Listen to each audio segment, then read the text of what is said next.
What is up, everybody? We are back here at King Films for another NBA video. This is the first one in a while. We usually only do these for special playoff predictions or a season prediction. But here I'm going to do my MLK Day Betting Locks. I'm going to be doing 5 games. And like and comment down below if you want me to make this a weekly video, because I actually have been doing locks. I've made a few or a couple every day of the season. I'll post my record and what games I've bet on this entire season right here. I'm currently 23-20-1, a little over 50%, 3 units up on the NBA season through about 4 weeks and change. And I really started out pretty well, but I've been cooling down as of late, still over 500, which is pretty decent. So as I said before, if you want me to make this a weekly video, like and share the video to grow the channel. Now in this first game, we have the San Antonio Spurs at 7-6 against the Portland Trailblazers at 8-5. 12 o'clock game in Portland, and I love Portland here. I'm getting a point, but it's basically just a pick 'em. And the Trailblazers have been great at home this season. I know there's no Yusuf Nurkic. Prayers up to him. He had an injury in a few games ago. They won't have Zach Collins. CJ McCollum, as of the time we're recording this video, is listed as day-to-day, but I expect him to play in this one. I mean, this is a pretty special game. And then the Spurs have a few guys out, but their main guys, DeJounte Murray and DeMar DeRozan, are good to go in this one. But I really just like the way that the Trailblazers are playing. I think there's going to be a lot of points scored in this one, but I think Damian Lillard's going to carry. He's going to have a 30-point performance. Enes Kanter going to have a great game for the Trailblazers, as well as Carmelo Anthony. CJ McCollum, if he does play, he's going to be the X factor here, because he has been a sneaky all-star, I would say, this year. Maybe even an MVP candidate if he keeps this going. I mean, he's been so efficient this season.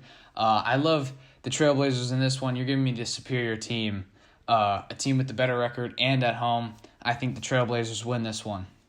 Next game, we have the Pistons and the Heat. And this one you might think is pretty sketchy due to the Heat injury report for the game on Monday, and Jimmy Butler, health and safety protocols, is out for this one, as well as Avery Bradley. Myers Leonard, the big man for the Heat, is also out with the shoulder injury.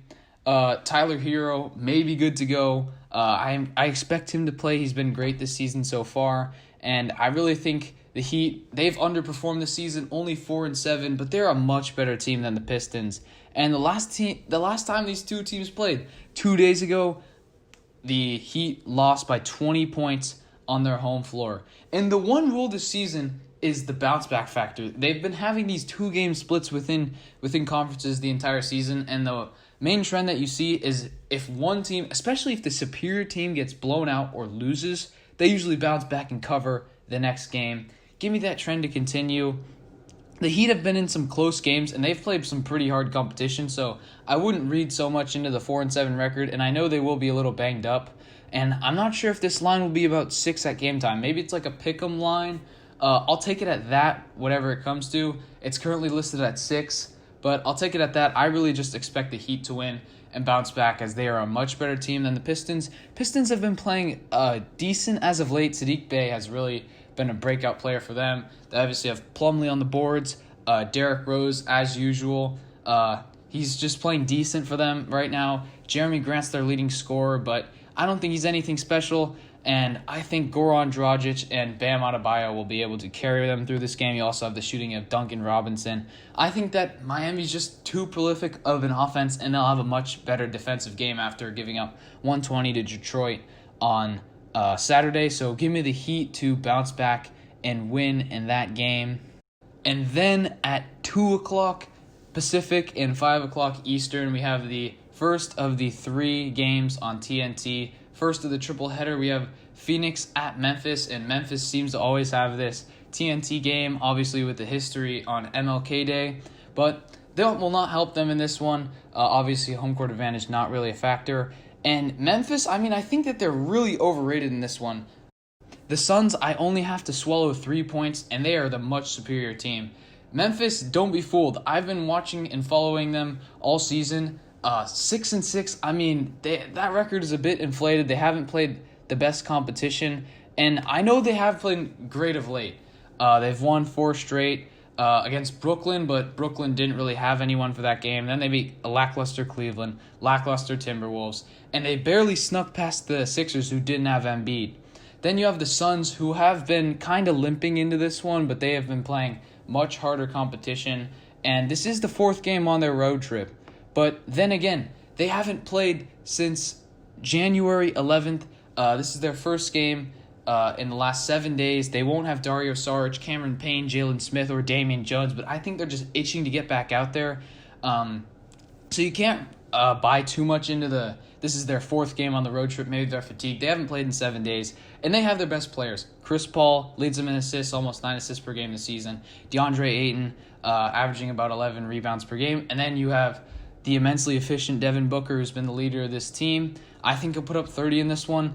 And for the Memphis Grizzlies, I mean, they've really just been tacking this all together the last 4 games. I don't expect it to continue. Dylan Brooks, I mean, he's their leading scorer at this point. Then you have Jonas Valanciunas.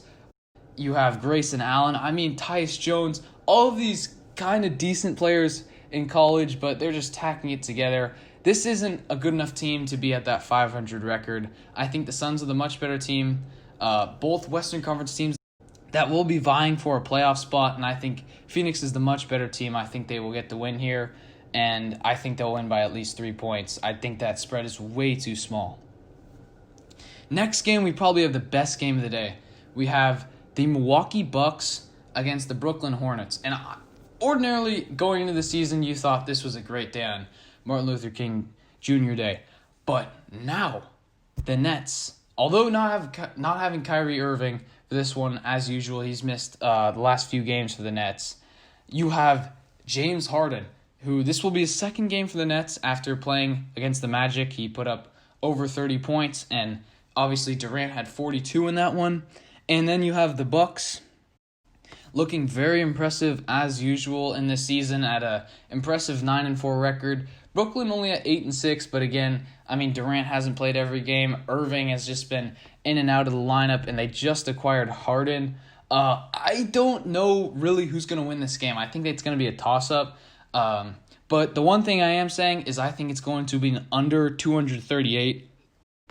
I know everyone wants to hop on the bandwagon, might think that there may be in excess of 240 points scored in this one, but the Nets actually do play pretty good defense, or have in their past few games, and especially the Bucks do. The Bucks only allow 109 points against in this season, and the Nets, although you thought the offense was prolific against a bad Magic team, they only put up 122 points.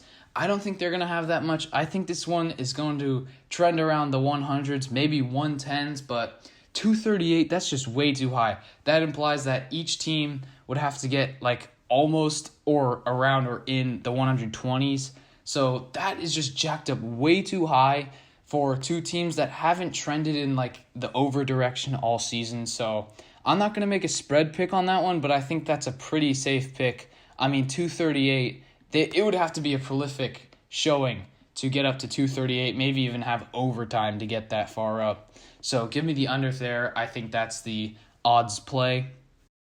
And then for the nightcap, we have the Warriors traveling to the Los Angeles Lakers. The Warriors, I like them at +10. I think they're just getting way too many points in this one. I know they weren't good in their first 2 games, and that's really the only games that they've played against great competition. Obviously, they opened against the Nets, where they got blown out.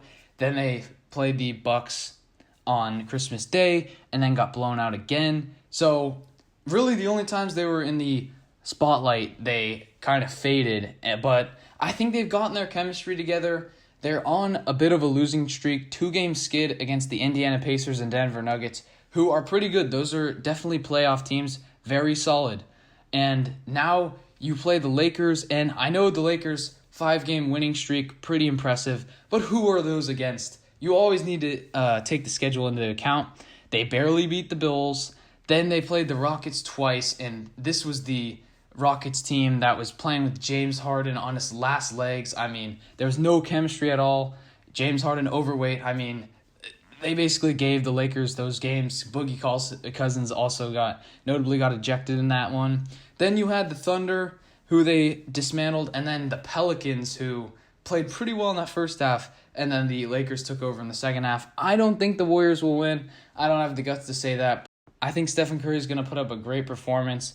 The Warriors haven't played in a few days because that Suns game got canceled due to COVID concerns. I like the way that Steph Curry's been playing. I think he's going to put up in excess of 35 points in this one. I really do. Then you have Andrew Wiggins, who's been solid at like 20 points per game for this team. You have Wiseman, who's been a great rookie. Oubre, he needs to shoot well for this team. And then you have Pascal off the bench. And then Damian Lee, other scrappy players. And I just think they'll be able to hang in it with the Lakers. I think we're in for an entertaining game for the nightcap. So give me the Warriors plus 10. And comment down below what you thought of my picks. And like the video if you agreed with me and if you want this series to continue. As I said, I'm 3 units up on the NBA season. We'll see what I do here. I think these are some pretty good picks. I expect to go over 500, but we'll definitely recap them if I do another video next week. Comment down below what you thought of my predictions, and peace out.